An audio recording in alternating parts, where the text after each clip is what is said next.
Hi there. So today I'll be telling you about the force equation that Isaac Newton came up with that is really important in most physics classes, if not all.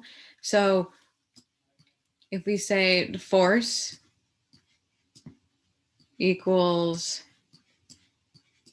mass times acceleration, that is the formula that we're going off of. And you see these little arrows on top of them, on top of the force and the acceleration variables. That means that they're vectors, whereas mass is not. And I'll explain what that means in a minute.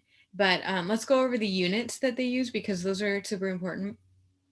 Mass is in grams, acceleration is in meters per second squared, and then force is in newtons, which is a combination of those. So just grams times meters over seconds squared.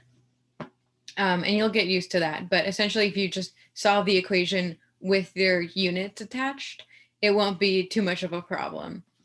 In many force equations, the acceleration will be gravity and gravity alone. If you're in free fall, the acceleration downwards is going to be 9.81 meters per second squared. And that's a number that you might want to memorize just because it's easier that way. So that's just if the mass, like say we have like a 10-gram object, right, falling downwards, that's just going to be the force in newtons is going to be 98 newtons, right? Because 10 times, sorry about that, 10 times 9.81 is 98.1, right? So simple.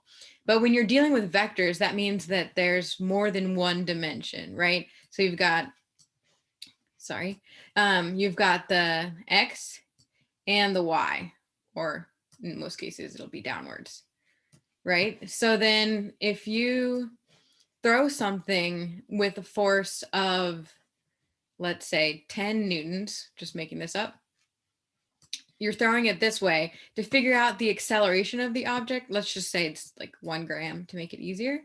The acceleration is going to have both an x and a y component. So basically, you know what the y component is. It's just gravity, and you're trying to figure out what the x component is. So the x, and then you can set that up so that you can find a to the x.